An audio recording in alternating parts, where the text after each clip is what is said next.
नमस्कार दोस्तों, मैं भाषा, आप देख रहे हैं इंडिया की बात। आज जिन 3 अहम मुद्दों पे हम आपके साथ करने जा रहे हैं चर्चा, उसमें सबसे पहला सवाल है चुनावी समर में हिंसा और नफरत का जो दौर चल रहा है, उसमें बंगाल में मालदा में जो घटना हुई उसका जिम्मेदार कौन है, क्या कोई जिम्मेदारी लेगा? और साथ ही साथ जिस तरह से बेरोक टोक नफरत का बोलबाला है, क्या चुनाव आयोग उस पर कुछ एक्शन लेगा?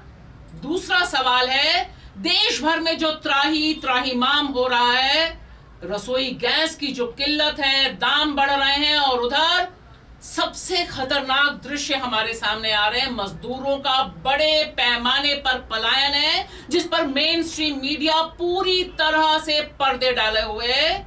आखिर सरकार अभी भी डिनायल मोड में क्यों है? क्यों नहीं कोई योजना, कोई राहत, कोई प्लेटफॉर्म उसने लॉन्च किया जो इस बड़े संकट को एड्रेस कर सके? और तीसरा सवाल है कि आखिर मोदी जी इस कदर डर क्यों गए हैं सच से? आखिर क्यों नकेल कसना चाहते हैं सोशल मीडिया पर? चुटकियों में अकाउंट बंद हो रहे हैं, फेसबुक पेज बंद हो रहे हैं, पोस्ट डिलीट की जा रही है। अब तो भाजपा नेता अपने ऑफिशियल हैंडल से और लेटर पैड से यह जारी कर रहे हैं कि इन अकाउंट्स को बंद किया जाना चाहिए। और नए रूल्स जो प्रपोज किए हैं वह तो और ज्यादा खतरनाक है, क्योंकि उसमें हम और आप जो पोस्ट नहीं कर रहे हैं, बस रीपोस्ट कर रहे हैं, शेयर कर रहे हैं, उनके ऊपर भी गिरेगी गाज। इन 3 अहम सवालों पर हमारे साथ चर्चा करने के लिए स्टूडियो में मौजूद हैं मुकुंद झा और अदिति। सबसे पहले सबसे बड़ा सवाल, पश्चिम बंगाल के मालदा में हिंसा हुई, इस हिंसा का जिम्मेदार कौन? सुप्रीम कोर्ट में सुनवाई, चीफ जस्टिस ऑफ इंडिया ने कहा कि पश्चिम बंगाल देश का सबसे ज्यादा पोलराइज्ड स्टेट है, और उधर ममता बनर्जी अलग ढंग के आरोप लगा रही है, लेकिन नफरत और हिंसा के साथ साथ फॉर्म 6-7 को लेकर भी मार पड़ी हुई है। बड़ी संख्या में, लाखों की संख्या में मतदाताओं के नाम काटे गए हैं, इसे लेकर उनमें आक्रोश है। और उधर बीजेपी पश्चिम बंगाल हो या असम हो, नफरती खेल खेल रही है। इस पे क्या है पंच, बताएंगे मुकुंद। भाषा, मेरा मानना है बंगाल से लेके और ये असम तक पूरा चुनाव जो है नफरती एजेंडे पे लड़ा जा रहा है एक तरीके से, और एक तबके में डर का माहौल बनाया जा रहा है। और जो मालदा की घटना है, सबसे बड़ा सवाल तो यही है, जो चुनाव आयोग को बड़ा सवाल है, जो पूरी तरह से एसआईआर की लिस्ट बनाने में पूरी तरह से असफल है। न सरकार, न प्रशासन, न चुनाव आयोग ही जनता के भरोसे पर खड़ा उतर पाया। भाषा, क्या है इस पर आपका पंच?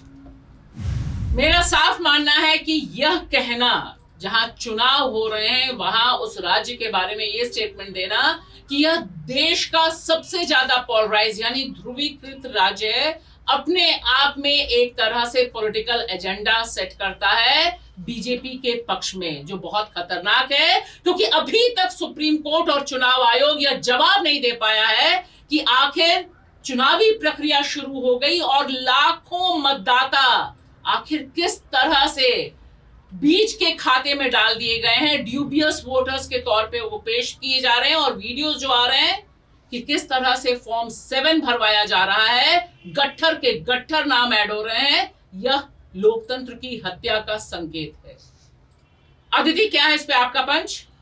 भाषा, मेरा ये मानना है कि बहुत ही बेहद शर्म की बात है ये कि दुनिया के सबसे बड़े लोकतंत्र में वोटर को वोट करने की भीख मांगनी पड़ रही है, सड़क पर उतरना पड़ रहा है, और कुछ जगहों पे हिंसा पर भी उतारू हो रही है। तो मैं इसके लिए जिम्मेदार कुछ हद तक सुप्रीम कोर्ट को लगाऊंगी, क्योंकि उनको इस माहौल में चुनाव नहीं करना चाहिए। और दूसरा, चुनाव आयोग के ऊपर सीधे सीधे सवाल खड़ा होता है। अदिति, आप जो कह रही हैं कि चुनाव आयोग पे सीधे सवाल खड़ा होता है, मुझे तो बड़ी हैरानी हो रही है इस समय देखकर कि चुनाव होने हैं, मतदान के लिए सारा प्रोसेस, और इस समय तो पूरा का पूरा जो स्टेट एडमिनिस्ट्रेशन है वो तो चुनाव आयोग के शरणम गच्छामी है। और पश्चिम बंगाल तो इकलौता ऐसा राज्य है जहां पर इतने बड़े पैमाने पर, मतलब ऊपर का लेवल देखिए और नीचे का लेवल देखिए, यानी पुलिस थानों से लेकर बाकी जो प्रोमिनेंट पोस्ट है, सब जगह लोगों ने तबादले चुनाव आयोग कर चुका है। और अभी बात ऐसे हो रही है जैसे लगता है ममता बनर्जी इसके लिए दोषी। बिल्कुल। भाषा मतलब जानकारों का जो लोग बहुत ही मतलब नजर बनाए हुए हैं इस चीज पर, उनका ये कहना है कि बहुत सारी चीजें, एक तो सवाल ये है कि इसी महीने लोगों को वोट डालना है जी। अभी तक लोगों को मालूम नहीं है, और अभी तक आपकी वोटर लिस्ट फाइनल नहीं है। नहीं, वोटर लिस्ट फाइनल नहीं है, और छोटी मोटी संख्या नहीं है। 60 लाख नाम कटे जा चुके हैं अभी तक, और उनमें से कितने लाख जो है वो अभी भी जिसे कहते हैं एजुकेटेड हैं, जिसमें बड़े बड़े नाम हैं, कुछ कोई जज भी हैं। और दूसरी बात ये है कि जिस तरह से मतलब चुनाव आयोग ये SIR को बंगाल में किए हुए हैं, जिसमें जानकारों का ये कहना है कि महिलाओं के नाम भी भारी मात्रा में काटे जा रहे हैं जी, क्योंकि वो ससुराल से भी नाम काटा जा रहा है और पीयर से भी नाम काटा जा रहा है। तो ऐसे माहौल में इसी महीने चुनाव हो रहे हैं। मेरा मानना है कि उच्च न्यायालय को इस चीज पर ध्यान देना चाहिए, चुनाव आयोग पे थोड़ी सी चाबुक कसनी चाहिए, क्योंकि जनतंत्र में इस तरह से चुनाव करने का क्या कोई फ्री एंड फेयर हो सकता है?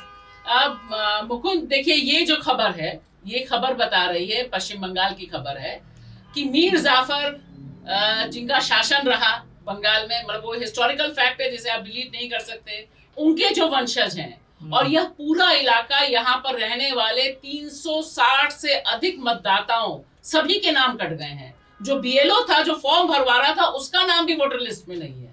और यहाँ पे लोग सड़क पे, तो लोगों में तो गुस्सा आएगा ना, फिर क्यों लोग कह रहे हैं कि लोग गुस्सा क्यों है? भाषा ये देखिए, ये ना जैसे इन्होंने कहा बहुत दुखदाई है, जो मतलब लोगों को अपने वोट डालने के लिए ही, वोटर जो है वो अपने अधिकार के लिए, एक लौता अधिकार जो जनता के पास हमारे पास है, वोट का अधिकार, उस पर ही। आपने कहा जो सुप्रीम कोर्ट में पेटिशनर थी मुस्तारी बानू, पहली जो पेटिशनर है, वो CPM की लोकल लीडर भी है, और वो उसका पेटिशनर, उसके बाद उसके दूसरे केस में देखा ममता की पेश हुई, सब हुए। तो उन केसों में क्या है, अधिकतर सबसे बड़ा सवाल जो उठ रहा है, जो SIR के दौरान सबसे गड़बड़ क्या हो रही है, वहां पर AI का इस्तेमाल बड़े पैमाने पर चुनाव आयोग ने किया है। AI बंगला नहीं पढ़ पा रहा है, तो उससे हो क्या रहा है, बहुत सारे लोग, ऐसे लोगों के नाम कट रहे हैं, उनको AI कह रहा है जो इन्होंने अपने पिताजी की डिटेल दी है और जो इनका है, डेट ऑफ बर्थ मैच नहीं कर रहा, इतने कम उम्र में कैसे बच्चा हो सकता है। प्रॉब्लम है जो बंगाल में उनकी डेट ऑफ बर्थ अधिकतर के बंगला में पढ़े हुए, तो बंगला वो रीड नहीं कर पा रहा। बहुत छोटे टेक्निकल कारणों से आप किसी के वोट का अधिकार कैसे छीन सकते हैं? अगर आपको SIR करना भी है, यानी चुनाव घोषणा हो चुकी है, आप उसको पोस्टपोन करिए, लोकसभा वाले पे आप वोट कराइए, उसके बाद आप करते रहिए। लोकसभा चुनाव हुए हैं ना, 2 महीने के अंदर ऐसा कुछ तो नहीं हो जाएगा। जैसे आप कह दिए एक बार, आप बता रहे सुप्रीम कोर्ट जज कह रहे हैं जो एक बार वोट नहीं डालेंगे क्या अगली बार डाल देंगे, तो अगर एक बार वोट डाल देंगे अगली बार वो नहीं डालेंगे, उसमें क्या दिक्कत है? अगर आपको है तो आप किसी का वोट छीन कैसे? चुनाव आयोग का हमेशा कैंपेन होता है जितना अधिक से अधिक वोट पड़े, किया जा सके, ये पहली बार ऐसा कोई भी वोटर छूटे ना, और बाहर जा रहा है इसमें। और लगातार इसमें भी क्या हुआ है, मालदा वाले में क्या हुआ, लोग वहां सिर्फ इसलिए गए ना, जब सुनवाई आपने तारीख दी है, तारीख पे तारीख आप दिए जा रहे हैं, चुनाव नजदीक आया जा रहा है, उनको डर लग रहा है, और सिर्फ डर लोगों के मन में ये नहीं चुनाव तक रुक जाएगा, ये उनको ये लग रहा है इसके बाद क्या होगा चुनाव में, अगर नागरिकता का सवाल है, बहुत बड़ा डर है जो संकट जिसमें जूझ रहे हैं लोग, इसीलिए इस तरह का रिएक्शन आ रहा है। और इसको आप सिर्फ अपोजिशन पे डाल के ये लोग भड़का रहे हैं, लोग भड़का भी रहे तो उसकी जिम्मेदारी किसकी है? उसको कंट्रोल करना या लोगों को सही सूचना देना। ECI या प्रशासन के हाथ में जितना कंट्रोल है, उनकी जिम्मेदारी है, वो कहाँ है, किसकी जिम्मेदारी है वो? लेकिन मालदा वाला जो इंसिडेंट है वो बहुत चिंताजनक है अदिति। देखिए, तारीख दी गई, तारीख किसने दी? तारीख तो नागरिकों ने नहीं दी, तारीख तो जो चुनाव आयोग है, जो मशीनरी है, एडमिनिस्ट्रेशन है, उसने तारीख दी कि भाई आप इस तारीख को आइए और हम आपकी शिकायत का निवारण करेंगे। वो तमाम लोग वो आए जिनका वोटर लिस्ट में नाम नहीं था, और जो पहले से मतदाता थे, सारे लोग अपने कागज लेकर आए, घंटों बैठे रहे, 1-2 घंटे की बात नहीं, घंटों बैठे रहे, और आपने कोई सुनवाई नहीं की। और आप मानते हैं कि वो सारे लोग जो घंटों बैठे हैं वो ऐसे ही बैठे रहेंगे और कोई कुछ करेगा नहीं? जी बिल्कुल। और दूसरी बात ये है कि मैं ये कह रही हूँ कि ये जो आपने बोला कि ये सारी दारोमदार जो है वो वोटर के ऊपर है कि दिखाओ जी कागज इसके बारे में, और सिर्फ मालदा की बात नहीं है, आज ही की खबर है या कहीं पे कि वो मतुआ कम्युनिटी के लोग भी बहुत भारी मात्रा में उन लोगों का भी नाम कटा हुआ है। तो एक डर का माहौल है। और दूसरा मैं इसमें ये बोलना चाहूंगी कि ये सिर्फ चुनाव आयोग जो है जिस कठपुतली बनने की उसके ऊपर जो सवाल खड़े हुए हैं, ये भाजपा की जो पूरी बंगाल में कब्जा करने की जो पूरी शक्ति, लोगों का कहना है कि आज तक जो नहीं हुआ, मेरे ख्याल ऑलमोस्ट 500 लोगों का ट्रांसफर हो चुका है वहाँ। जी 500 जी। इसीलिए मुख्यमंत्री ममता बनर्जी ने ये भी बोला है कि मालदा में जो हिंसा हुई मुझे नहीं पता, मुझे तो खबर भी नहीं। नहीं वहाँ पे डीएम नया, इसी को सारी वहाँ पे पुलिस अधिकारी नया, सारे लोग नए हैं वहाँ पे। आज तक किसी में कहते हैं कि बाकी राज्यों में मिला के कुछ 23 या 24 हुए होंगे, बंगाल और सिर्फ बंगाल में ऑलमोस्ट 483 या कुछ इस तरह के तबादले हो चुके हैं। जी। अब कैसे वहाँ पे इस तरह से कौन कंट्रोल करेगा जो नया आदमी किया है? नहीं और संघ का तो है ना पूरा एजेंडा है बंगाल कब्जा करने का, उसी को एजेंडे को लागू करने में लगे हुए हैं सारे नहीं देखिए, बड़ी हैरानी की बात है कि देश के गृह मंत्री अमित शाह जी ने ऐलान किया कि मैं 15 दिन तक बंगाल में डेरा डालूंगा। 15 दिन तक डेरा डाल के वो क्या करेंगे, मतलब देश में कुछ और नहीं है। लेकिन यहाँ एक और जो बहुत इंपॉर्टेंट है, तो यहाँ देखिए जो ये वीडियो है यह भी देखना बहुत जरूरी है मुकुंद और अदिति, जिसमें फॉर्म 7 लेकर भरवा के हजारों की संख्या में इंक्लूड कराया जा रहा है नाम, और वो बंडल के बंडल जा रहे हैं, जिसके बारे में टीएमसी का आरोप है कि यह बीजेपी नाम काटने के बजाय बाद अब नाम ऐड करवा रही है, अपने लोगों के नाम काट रही है। लेकिन इतने बड़े वीडियो के बाद भी चुनाव आयोग पूरी तरह से खामोश रहता है और वहां कहते हैं भाई नाम दे दो, हम इंक्लूड कर देंगे, उसमें क्या दिक्कत है? नहीं तो इसमें तो सबसे बड़ा सवाल यही है ना, जो इलेक्शन कमीशन का ही सबसे बड़ा रोल है इन सब चीजों को लेकर, जो इतने अफरा तफरी क्यों हो रही है। सब कुछ आपके कंट्रोल में है, सब प्रशासन आपके कंट्रोल में है, आप इतने समय से बिहार चुनाव के जस्ट आप बाद लग गए थे, तो आपको तो चुनाव से पहले फाइनल लिस्ट होनी चाहिए ना। अब तो सिर्फ सप्लीमेंट्री लिस्ट आती है जिसमें कुछ नाम जोड़ने कुछ नाम काटने की बात, सिर्फ ये वोट का अधिकार नहीं है। अब मान के चलिए कोई कैंडिडेट ही है चुनाव लड़ने जा रहा है, उसी का ही नहीं है जी बिल्कुल। अब जब तक फाइनल लिस्ट आप नहीं दे रहे, चुनाव के सिर्फ ये पूरे लोकतांत्रिक प्रक्रिया पर जिस तरीके से हमला है, ये चुनाव सबसे बड़ा लोकतंत्र का पर्व है, उस चुनाव को समय जिस तरह संकट में आप ले आ रहे हैं और किसी की जवाबदेही तय नहीं हो रही है, कौन जवाबदेही लेगा चुनाव में? अगर किसी बूथ पर जहाँ एक वोट से जीत हारा होती है, वहां मान लो 500 गलत वोटर काट दिए गए, वोट नहीं डाल पाए लोग, और वहां कोई 300 वोट से जीत जाता है, तो उस चुनाव को कैसे फ्री और फेयर कहा जाएगा? इन सारे सवालों को लेकर जो बड़े सवाल है, जिनको लेकर ये लोग सिर्फ पक्ष विपक्षी राजनीति करना, और सिर्फ एक जगह नहीं, कई दूसरे आसनसोल में भी इस तरह के सवाल आ रहे हैं जी। सिर्फ मालदा एक बड़ी घटना होगी इसलिए लोग सामने आ रहा है, छोटी छोटी छुटपुट घटनाएं अलग अलग डिस्ट्रिक्ट में हो रही है, उस पर कोई देखने वाला नहीं है, और होम मिनिस्टर खुद जा रहे हैं। पहले जिम्मेदारी तो उन्हीं की, अभी तो चुनाव वहां का जो पूरा प्रशासन है, सेंट्रल फोर्सेस कितनी बड़ी तादाद में तैयार बैठी है, और हिंसा हो रही है, अब चुनाव लोगों को नहीं समझा पा रहे, कौन लेगा जिम्मेदारी आपका? सिर्फ भाषण देने जा रहे हैं आप, अब टीएमसी तो उस पर वो भी ले रही है, तो आप 15 दिन में आप क्या खाएंगे? बंगाल का मुख्य खाना है मछली चावल, आप खाएंगे नहीं खाएंगे? बड़ा सवाल वो उन्होंने बना दिया। वो तो खैर दिलचस्प है, और क्योंकि इसीलिए बीजेपी के कई जो कैंडिडेट्स हैं वो मछली टांग के ले जा रहे हैं और वोट मांग रहे हैं कि भाई हम मछली खाते हैं, चिंता मत करो। ये जो पूरा हिंसा का मामला गरमाया है, ये इस बात पर सवाल उठाता है कि चुनाव कितने निष्पक्ष होंगे और कितने फेयर होंगे। इस पर गंभीर सवाल उठ खड़े हुए। अब हम चलते हैं अपने दूसरे सवाल की तरफ। देश में त्राही त्राही त्राहीमाम के दृश्य हैं।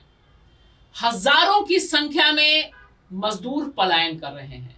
हम देश की राजधानी दिल्ली में बैठे हैं, यहाँ पर भी तमाम मजदूर अपने अपने वापस गांव जा रहे हैं। तकरीबन कोरोना जैसा दृश्य हमें दिखाई दे रहा है, या आने वाले दिनों में हो सकता है इसकी संख्या और बढ़े, अगर संकट को वहां से निपटने के लिए मोदी सरकार कुछ नहीं करती है तो।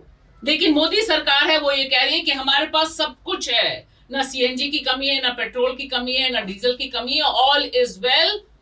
और उसी बीच जो पलायन है वह बड़े त्रासदी की तरफ एक बार फिर इशारा कर रहा है। इस पर क्या है पंच, बताएंगी अदिति। भाषा, मेरा ये मानना है कि गैस की किल्लत और उसकी उपलब्धि उतनी दामों का बढ़ना, इसको सरकार डिनाई कर रही है, लेकिन उस वजह से सिर्फ मजदूरों नहीं, पूरे पूरे परिवारों का पलायन हो रहा है। और ये उस माहौल में, हमारे फॉर्मर चीफ इकोनॉमिक एडवाइजर हैं, उन्होंने आज बताया, उस माहौल में हो रहा है जब 15.3% अनएम्प्लॉयमेंट है। तो आप सोच सकते हैं कि आने वाले दिनों में कितनी बड़ी एक इकोनॉमिक क्राइसिस होने वाली है, और देश की गरीब जनता इसका सबसे बड़ा दाम चुकाने वाली है। मुकुंद, क्या है इस पे आपका पंच? भाषा, मेरा मानना है पलायन जो हो रहा है सिर्फ मजदूरों का तो हो रहा है, जो कि काम नहीं है। सिर्फ एक रसोई गैस, घर में खाना न बनना एक कारण है, लेकिन दूसरा कारण ये भी, जो छोटी छोटी फैक्ट्रियां चल रही हैं उनके अंदर भी गैसों का इस्तेमाल होता है, उनको जिस तरह से उपलब्ध नहीं हो रहे, तो कल कारखाने छोटे छोटे जो है वही बंद हो रहे हैं, उसका असर भी पड़ रहा है। तो ये एक तरीके से घरेलू गैस से बढ़ता हुआ रोजगार पर संकट है, इसीलिए शहरों से पलायन बड़ी मात्रा में दिख रहा है। इसका हल सरकार को बहुत जल्दी ढूंढना होगा, नहीं स्थिति और खराब भयावह भी हो सकती है। भाषा क्या है इस पर आपका पंच?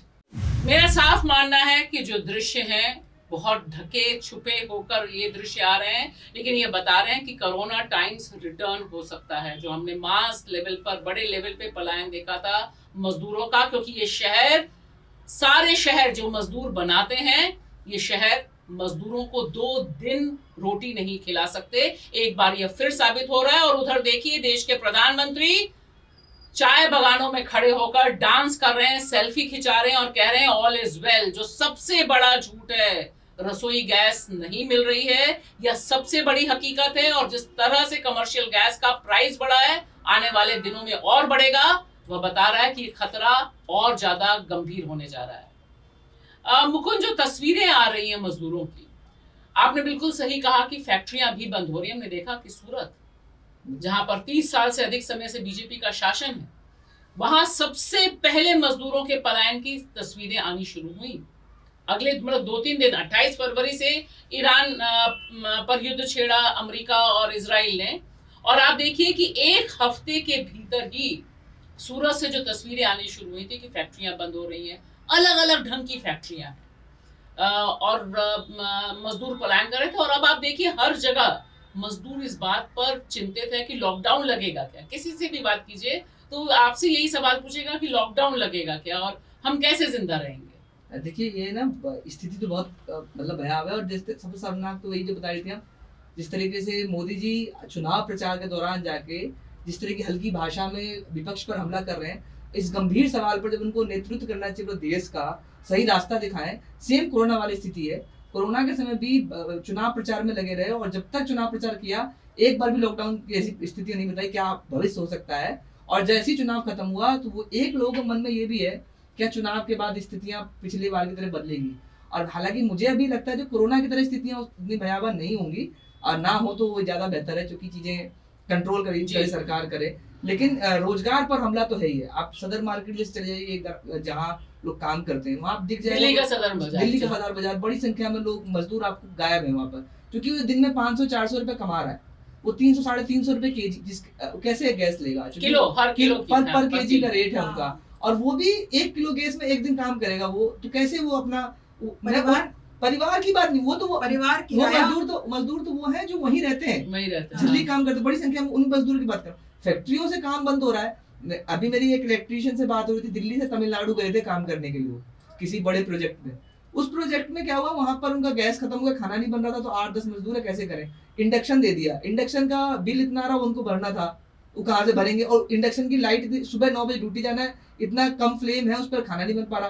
तो वो लोग छोड़ के वहां से तमिलनाडु से बोला 3 महीने बाद मुझे पहली बार काम मिला था, और मैं 10 दिन किया, मेरा किराया लगा आने जाने का तमिलनाडु का, और मुझे वापस आके बैठना पड़ रहा है, काम नहीं है। और इस तरह की स्थितियां, और सिर्फ ये मजदूरों में देख लीजिए आप, छात्रों का देख लीजिए मैसेज में क्या हो रहा है। डीयू की तस्वीर आपने देखी, हमने देखा ही मिरांडा हाउस में सारी जो स्टूडेंट्स है वहां पर मेस में वो थाली पीट रही है कि खाना नहीं मिल रहा। तो अदिति जो दृश्य है वो तो, लेकिन मुझे सबसे जो चिंता की बात है कि हम सब जानते हैं कि ईरान पर जो युद्ध छेड़ा 28 फरवरी को, उसे 1 महीने से अधिक समय हो गया। सारी दुनिया जानती है कि ये संकट हो रहा है, और इसमें आपको संकट से बचने का एक उपाय जारी करना है।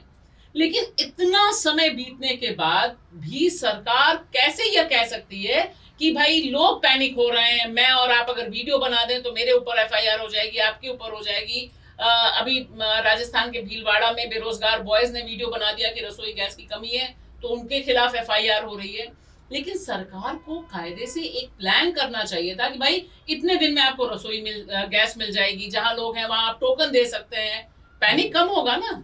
तो ये करने के बजाय आप मगन हैं, सेल्फी खिंचा रहे हैं, डांस कर रहे हैं, सब चल रहा है। देखिए भाषा, जो शुरू की पैनिक हुई जब सरकार ने बोला कि पैनिक जो फालतू में ऑपोजिशन करी, वो तो मोदी जी के स्टेटमेंट से ही हुई ना, पार्लियामेंट में जब उन्होंने बोला कि कोविड से निपट लिया, ये भी निपट लेंगे। क्या बोलने की जरूरत थी वो, अगर उस तरह की स्थिति नहीं है। और दूसरा, जहाँ तक वीडियो और क्रिटिकल आप बता रहे हैं, ये सब चीज आ रही है, तो वो लोगों की आप बीती है, लोग खुद खड़े हुए हैं और अगर उसके वीडियोस बना रहे हैं तो वो सच्चाई है ना। उस सच्चाई को दबाने के लिए आप कहाँ तक दबा सकते हैं, लोग जी रहे हैं उस सच्चाई को। तो ये तो मतलब सरकार इससे भाग नहीं सकती है, और सरकार बाकी सारे देश किसी ना किसी तरह के कोई कदम उठाए हैं, कुछ राशनिंग किए हैं, कुछ तरह से किए हुए हैं, या कम्युनिटी किचन का जैसे हमने पिछली बार बात की थी उस तरह का कुछ, लेकिन हमारी सरकार की तरफ से राहत की अभी तक कोई कदम नहीं आया। जैसे इसमें ना सबसे बड़ा सवाल मुझे लगता है करने की जरूरत जो है अभी, जिनके पास कनेक्शंस है या एलपीजी है चाहे पाइपलाइन वाले हैं, तो उनके पास तो फिर भी एक रास्ता है जो 2 दिन में भी 3 दिन में कनेक्ट मिलेगा। बड़ी संख्या में मजदूर जो प्रवासी मजदूर है उनके पास इस तरह कनेक्शन डॉक्यूमेंटेशन नहीं होते।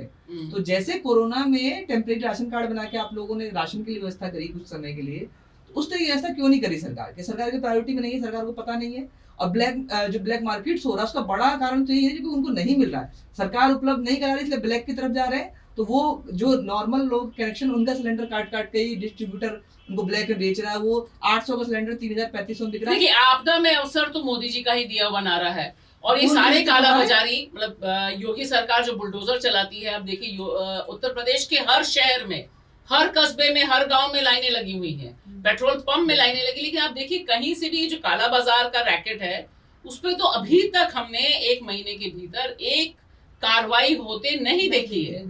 ये एक बड़ा गंभीर सवाल है। और कार्रवाई होती है तो उसमें ढूंढा जाता है जो सपा का होगा तभी इसको दिखाना है। इसके यहाँ 12 सिलेंडर मिल गए, 18 मिल गए, वो उसमें भी ढूंढा जा रहा है क्या किस पे अटैक करना है, किसको दिखाना है। उसमें पॉलिटिकल मतलब आपदा में अफसर के पास राजनीति कितनी घिनौनी करते हैं। चुनाव है ना अभी। हाँ।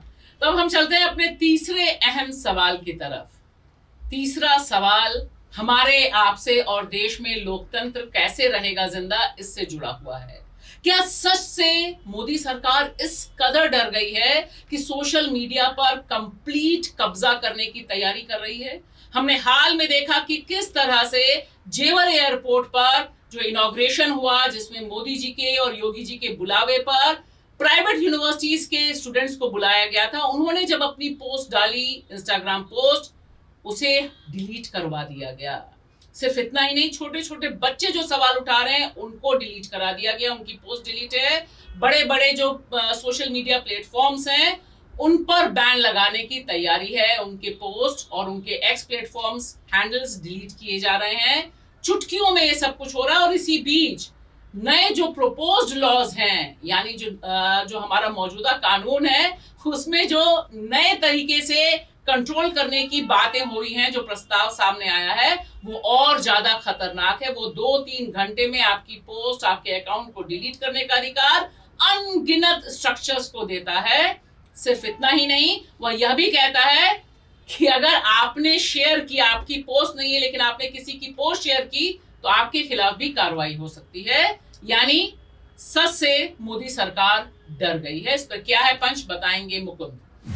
भाषा, पहली चीज तो ये जो सरकार नया ड्राफ्ट कानून लेके आ रही है वो बता फेक न्यूज के कहने का, फेक न्यूज कंट्रोल करेंगे, लेकिन सवाल ये सरकार पूर्ण नियंत्रण चाहती है। सिंपल सा एक लाइन में है, जो आवाज उठाओगे आपका अकाउंट बंद होगा और अगली कड़ी इसकी ये होती है आप जेल भी जाएं।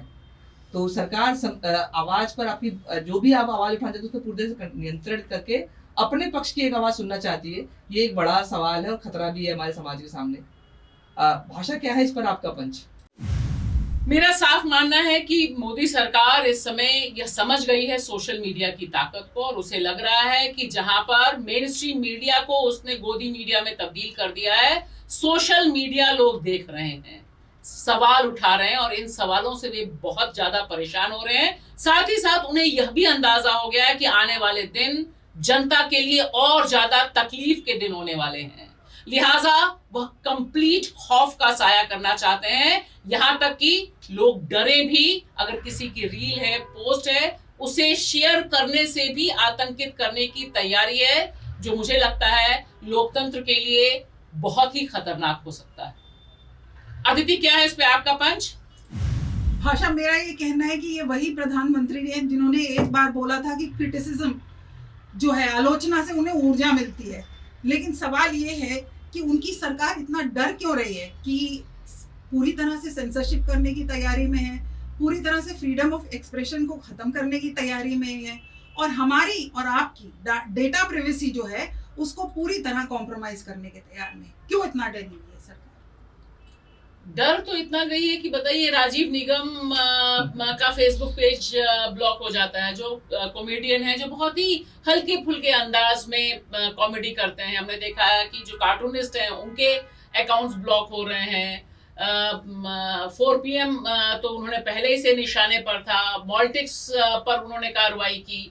ये सारा जो पूरा माहौल बन रहा है अदिति, उसमें मुझे सबसे ज्यादा हैरानी है कि जो स्टूडेंट्स हैं, यंग स्टूडेंट्स हैं, उनको अब क्या मैसेज देना जा रहे हैं। क्योंकि मोदी जी तो रील मंत्री थे, मतलब अश्विनी वैष्णव को रील मंत्री कहा जाता है, लेकिन बिहार में तो मोदी जी ने मंत्र दिया था कि भाई हमारा राज है, तुम रील बनाओ, पैसा कमाओ।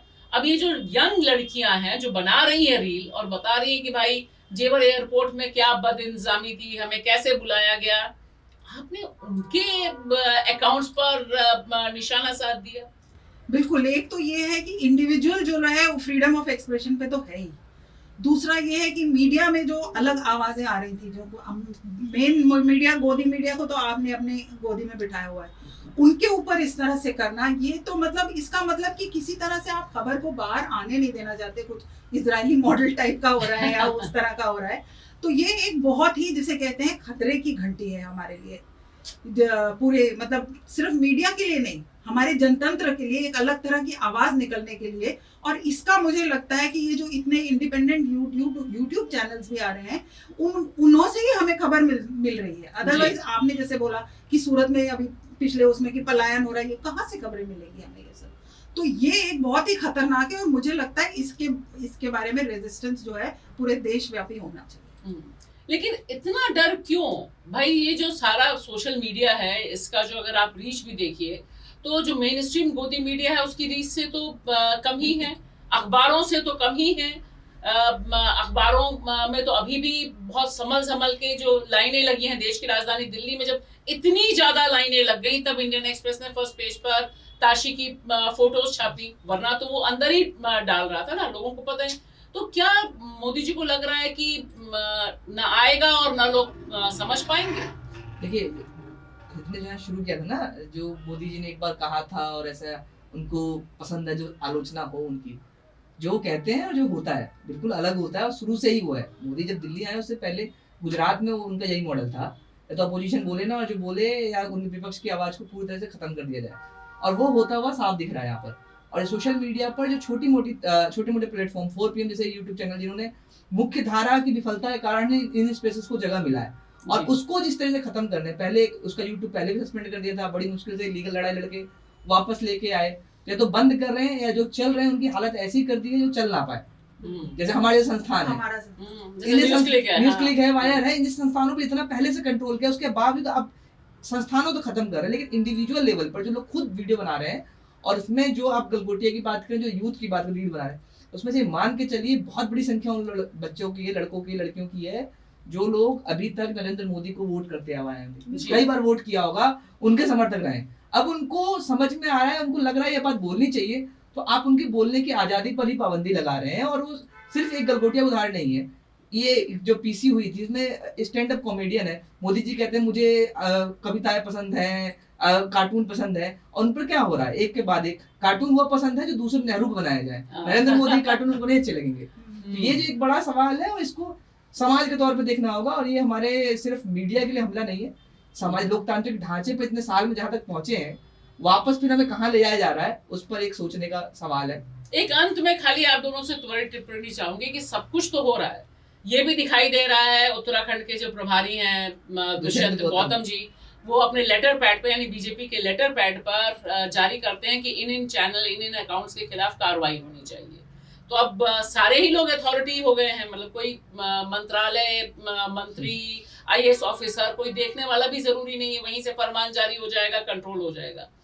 लेकिन इन सब के बावजूद एक नया जो प्रपोज्ड अमेंडमेंट है, वो अपने आप में बड़ा खतरनाक है, जिसपे बहुत कम चर्चा है मीडिया में, कि आप पोस्ट करिए तो ठीक है, मैंने आपकी पोस्ट को रीट्वीट किया या शेयर किया तो भी मेरे खिलाफ कार्रवाई हो सकती है। बिल्कुल, भाषा हो गया, और कुछ नहीं है, डर का माहौल जो है वो बढ़ाने के लिए है। ये जो लिस्टें बनाई जा रही हैं, इनके ऊपर पता नहीं कुछ कदम उठाए जाएंगे या नहीं है, लेकिन ये एक माहौल बनाने की पूरी तैयारी है, डर का माहौल। और फाइनली ये जो दूसरी बात ये है कि 15 दिन का आपने टाइम दिया है लोगों को कि नहीं तो ये ड्राफ्ट रूल्स जो है वो बन जाएंगे और फिर कहेंगे कि हमने दिया। लेकिन सवाल ये है कि ये वाकई बहुत ही एक खतरनाक दिशा में हम बढ़ रहे हैं। और दिल्ली पुलिस यहाँ पर एक्स से पूछ रही है कि भाई इनके नंबर बताओ, ये कौन है एक्स प्लेटफॉर्म्स, इनके खिलाफ हमें कार्रवाई करनी है। यही तो है जो आजादी बोलने की पाबंदी, तो आप रैली प्रदर्शन दिल्ली पहले नहीं करने दे रहे, सोशल मीडिया पे लोग वहां नहीं बोलने देंगे। और इस दूसरे तो गौतम जैसे अथॉरिटी की बात करो, पहले दिल्ली में भी रह चुके हैं, तो उनकी कहानियां जो वीआईपी नेताओं के नाम आए उसमें आए, तो उसके वीडियो लोकल लोगों ने बनाए। अंकिता भंडारी हत्याकांड में उनका नाम लिया गया जो था। बीजेपी कवर करते हैं रिपोर्टर्स जो दिल्ली में भी रहे, वो उनकी कहानियां दिल्ली में भी बहुत है। दुष्यंत गौतम जैसे नेता अब वो मीडिया को समझाएंगे कि हाँ। किस मीडिया को चलना है, कौन सा चैनल चलेगा, कौन सा एक्स प्लेटफॉर्म चलेगा, नहीं चलेगा। बिल्कुल डर का माहौल बना के एक तो लोग ना बोले, किसी भी तरीके से ना बोले, ये एक बड़ा सवाल है। इसके लिए ही सबको लड़ना चाहिए। चलिए देखते हैं कि किस तरफ जाएगा, लेकिन सबसे अच्छी बात है कि लोग बोल रहे हैं और इस बात को भी पब्लिक प्लेटफॉर्म पे डाल रहे हैं कि उन्हें इस तरह की नोटिसें मिल रही हैं। शुक्रिया।